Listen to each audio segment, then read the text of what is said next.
O futuro é hoxe, un espazo de radio con Modepen.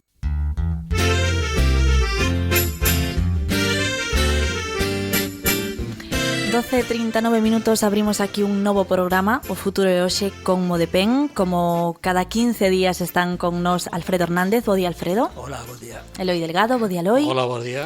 Manuel Martínez Tato. Bo día, Tato. Día. E hoxe temos un convidado, Alfredo. Sí, hoy, bueno, aunque ya es un viejo conocido aquí, que ya ha estado varias veces en el programa, sí. Es Antonio Pasarín, te lo presento, Toni. Él es el informático de Modepen. Es decir, él era informático cuando estaba en su vida laboral y ahora es el que se encarga de las redes sociales, de la web y nada, pues hoy está invitado aquí pues a hablar del tema que vamos a hablar hoy, que es el tema de las residencias públicas y privadas de Galicia.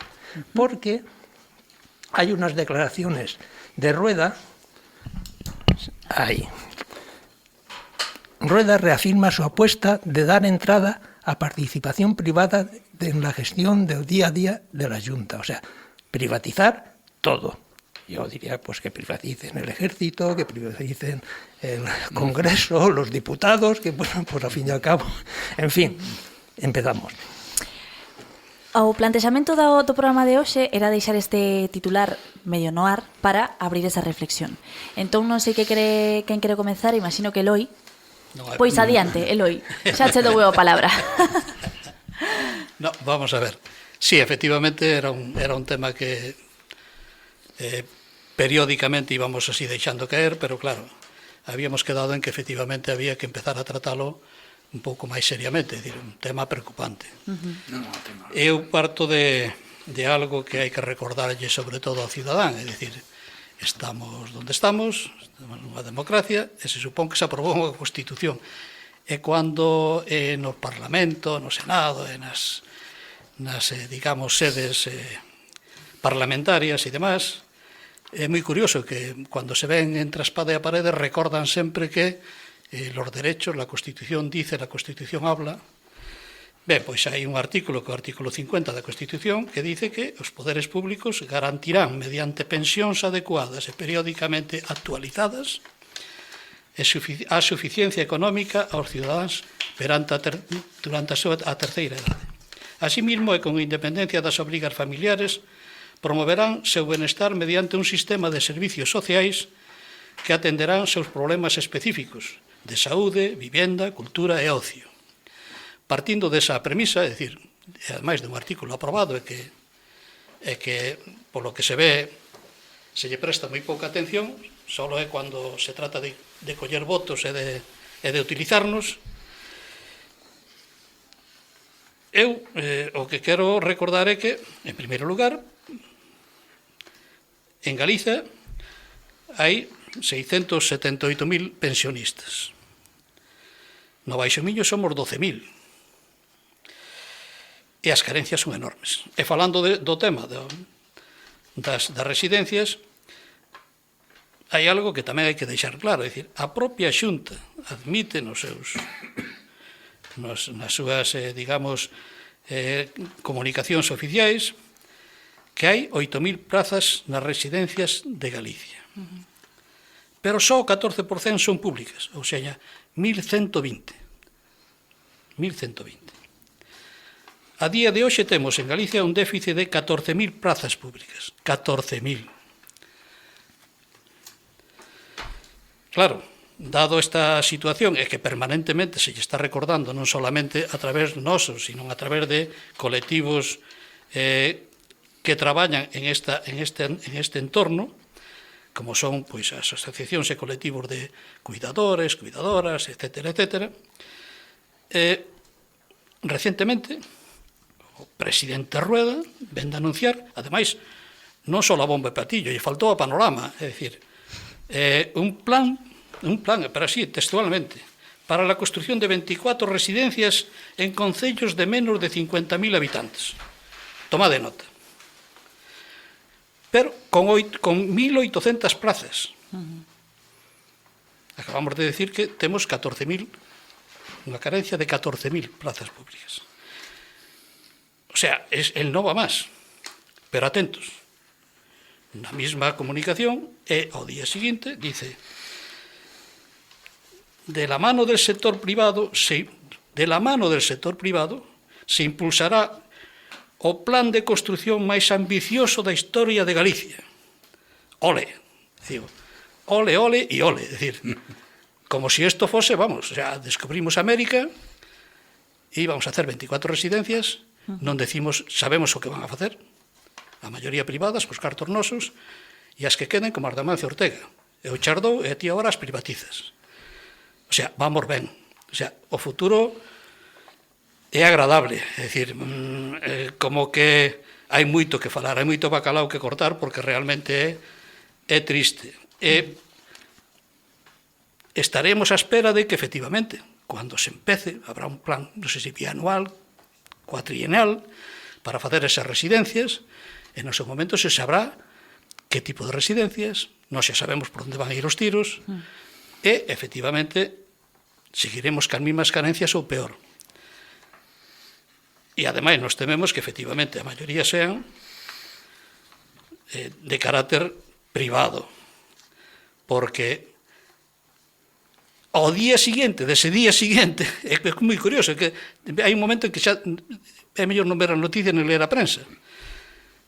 En un foro, o presidente Rueda dice: lo ideal es no subir impuestos, además con letras grandes, dice, con unha carga fiscal baixa hai un estado de bienestar fuerte, e un estado de bienestar fuerte son perfectamente compatibles. Eu digo, joder, pero a ver, levamos toda a vida que os nosos representantes se presentan para defender o público, porque os elegimos para que defendan os nosos impostos, para que nos den servicios. E resulta que eses mismos representantes menosprecian e utilizan os nosos impostos e, sin cortarse un pelo, dicen que, ademais, non van subir impostos, só falta que diga que os baixa, que eso non é viable, porque, ademais, non pode facerse así, e que, ademais, está demostrado, según el, que con unha carga fiscal baixa, hai un estado de bienestar que va a ser non só fuerte, va a ser la bomba. Pero vamos a ver, volvemos sempre ao mismo. Os que, de alguma maneira, levamos toda a vida pelexando porque, efectivamente, os cidadáns se mentalicen de que se non defendemos o público e non facemos que se lle dé rentabilidade e se visibilice os nosos impostos, mal vamos. É dicir, é mellor apagar e vamos, porque, joder, non pode ser. Non pode ser. A boca, Eloi. A verdad que a la vei esta mañá, pero de vez en cuando se me va la olla. Por qué? Porque, hombre, parece unha tomadura de pelo, sinceramente. É dicir, que nos estén dicindo, por un lado, que como la apretamos, vou facer, e depois resulta que o que vou facer nos está dicindo xa, ademais, sin ningún tipo de tapujo, vamos a facer, pero non público, ni nada de eso. É dicir, vamos a facer, e alguén se beneficiará, menos vos. Menos vos. Bueno, pero eso tiene algo de bueno, Eloy, que al final nos bajaron los impuestos, porque si todo va a ser privado, ¿para qué vamos a pagar impuestos, no? ¿Y tú qué piensas, Tom? Hombre, no pagaremos impuestos porque pagaremos los servicios directamente. A mí me hace gracia, o sea, y me escandaliza la declaración esta de Rueda, que dice: la sacralización de lo público, decir que todo tiene que ser público, es un disparate. Si esto lo dice el presidente de la Xunta, no sé qué va a quedar público en este país. Supongo que será su puesto de trabajo y poco más. El resto lo quiere privatizar todo. En temas de residencias, las residencias públicas en Galicia hay un 10%. El 60% son privadas y un 30% que son concertadas. Con las residencias de Amancio Ortega ya está privatizando la de Pontevedra, ya está ya a concurso, se han presentado 14 empresas, entre ellas Alcampo, Florentino Pérez, la Domusvi, en fin, todas estas. Y ya reconoce Rueda también que el beneficio mínimo que deben obtener las empresas en este tipo de negocios es de un 5%, con lo cual mal van los pobres jubilados que lleguen a estas residencias. Y la Xunta, al menos en esta, va a poner 8 millones de euros para concertar, supongo yo, algunas camas. Con lo cual sabemos que, como dice un compañero mío en estos temas, lo que se está haciendo es transferir los fondos de la clase trabajadora gallega a las empresas privadas. Es decir, porque se están pagando unos precios de residencia que son inasumibles. Entonces, es una transferencia de rentas de los pobres a los ricos. Y esta es la situación que, visto lo que dice Rueda, nos espera en el futuro. Es decir, que mal lo vamos a tener con este tema. Lo de las 24 residencias no quiso decir cómo iban a ser, si públicas, privadas. En teoría las iba a hacer la Xunta, pero por visto lo que está haciendo, en cuanto están hechas, automáticamente convoca un concurso para privatizar la gestión. Entonces, bueno, van a ser privadas realmente. E tendo en conta máis a situación das residencias privadas, porque antes de comezar con este programa falábamos dunha nova xornada de folga en defensa dun convenio por parte do persoal dos centros de maiores privados en Galicia. Sí, levan 3 anos sen convenio, penso, ou algo máis. Entón, intentan negociarlo e non hai, as empresas non queren. Están con salarios, en fin, fatales, ya están facendo folgas en moitas residencias privadas porque non poden atender, e ya han saído noticias de que non chegan, están esgotados porque non pode traballar, pouco personal, mal pagado, e non poden facer máis. Bueno, pero eso es como siempre, los beneficios para los de siempre y los gastos pues para los de siempre también. ¿Tú qué piensas, Manolo? Tato va a poner aquí o broche final. Eu non vou falar de residencias porque senón Non te me encendas, vamos a abrir a audiencia. Eu vou a falar de que ao chegar aos 65 anos que nos jubilamos, ainda estamos en unha edad que generalmente estamos ben, ainda non temos achaques, ainda temos aos 65 anos, somos un jumiños, e a partir de aí a sociedade, os estados, os gobernos, préstanos uns servicios.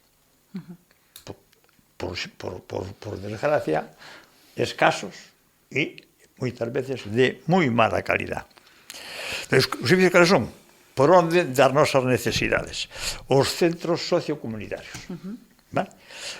Os centros de día, as residencias e logo a asistencia a domicilio.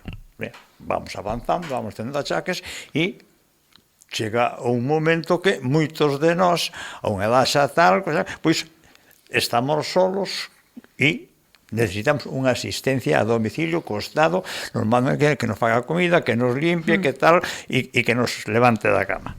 Eso é, digamos, os 4 servicios que temos a partir dos 65 anos. Que é un centro sociocomunitario? Un centro sociocomunitario é un centro onde hai unha dirección, hai unhas salas, hai uns comedores, unhas cociñas e dá un servicio de comida e desayunos. E aparte deso, a xente ve aí, reúne, xoga as cartas, fai tai chi, tal, fan excursión, organizan excursións, a xente de 65 entretenida, ocupada e relacionarse socialmente. Eso é como funciona un centro de día. O centro sociocomunitario. Logo chegas a unha edad, moita xente xa antes, xa utiliza os centros de día. Pero generalmente o centro de día pois xa cando empezas a ter uns achaques, imposibilidade de mobilidade, e entonces vas ao centro de día donde por lei, teño que ofrecerche unha serie de servicios, aparte de entretenerte e ocuparse de ter fisioterapeutas, de ter psiquiatras, de ter tal, que non os teñen, a maioría, porque xa vai xente, moita dela xa, con imposibilidades físicas de moverse e de tal. Iso que é un centro de día. Logo, o da residencia, xa sabemos que é, xa levamos aquí, acaban de falar xa do tema, e levamos 2 anos falando das residencias. E logo ven a asistencia a domicilio, que isto é, digamos que o cabalo de batalla e o servicio máis en precario que temos en Galicia. Porque non hai tal asistencia a domicilio, que sí. O que hai sí son 153 empresas privadas que prestan servicio a domicilio. 153 en Galicia. Por lado mesa. Eso sí que hai. Pero oficialmente, o sea, dos Sergas, eu preguntei aos Sergas e non me contestan, mándame o miño, fálame de, non sei que, da festa de San Telmo, pero de decirme datos, nada. Entonces, eso sí que é un problema, porque hai, no Baixo Miño, hai bastante xente moi maior que vive solo, que non ten familias, ou se ten familias, mellor que non as tuvera, que é incapaz de valerse por sí mismo. Entón, o Estado non lle está prestando esa atención que por dereito constitucional a temos. E iso sí que é un tema gravísimo, porque xa é unha persona sola, tirada nunha cama e imposibilitada para servirse por sí mismo, para poder fazer unha vida normal. Eso para min é o máis grave que temos. O outro, bueno, vas paliando e tal, podese criticalo e ademais exigir que se cumpra ali. Pero para min a asistencia a domicilio é unha cousa abandonada, que non queren meterse aí. Si calculas que aquí en Pontevedra hai cerca de 50 empresas privadas de asistencia a domicilio, pois se dice todo. E que ademais con plantillas, algunhas plantillas grandes, Alfredo, para ir pechando simplemente este tema, como comezamos con ese titular da privatización, aquelas persoas que nos escoitan que non se imaginan canto pode custar unha residencia privada, unha horquilla, a ver se temos. Canto podría custar? Pues yo creo que mejor te contestamos por experiencia. Sí. O sea, unha residencia privada, sí, hoxe en día pode estar entre os 2.300 e os 3.200, dependendo dos servicios que queiras. O sea, supoñendo que todos funcionan, que teñen o mismo servicio e tal, pero hai camas, o sea, habitacións con camas individuales, con asistencia, digamos, prioritaria e tal, e pode chegar aos 3.200 euros o día. Eso costo da residencia, o mes, sí. Mais peluquería, masajista... Os servizos que queiras. Non, todos os servizos que non están incluídos. Claro. Masajista, a miña necesitaba masaje. Podólogo, manicura, o pago das medicinas que necesitaban medicinas, o sea, o porcentaje que lle corresponda, eso é toda a parte. Que sí, que creo que o peche perfecto para comprender un pouco a dimensión do perigo con as pensiones que se cobran, la mayoría, vamos, suficiente para e tendo traballado toda a vida, Alfredo, aínda que teñas unha pensión altísima. Isto para rematar, desde logo, era para que a xente, tes uns dereitos, tes unha situación. Estamos no Baixo Miño. Estamos en Galicia, pero estamos no Baixo Miño, porque nós queremos chegar primeiro aquí, logo se chegamos máis ao resto, pois ben. E non cabe duda que a xente, desde hai tempo e agora máis, é dicir, que en esta zona, por necesidades fisiológicas, de edade, médicas, están esperando hasta 2 anos para que o remitan a unha residencia pública.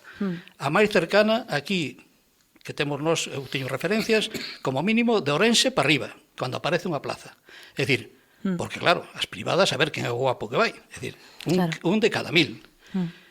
E así non é de extrañar que levemos agora, no que vai de ano, 29 personas mortas que aparecen ao mes ou tal, vivindo solas, porque os veciños dicen, me cheira, non sei que, tal. É dicir, en Galicia levamos casi 30 personas que aparecen, pois eso, como nadie sabe, como nadie entende, como ademais saber quen lleva o tamán, e ainda que queiran, donde os meten, digo, aquí temos moito que falar e que pensar. É dicir, mirade que aí vades e vamos a chegar todos. Sí.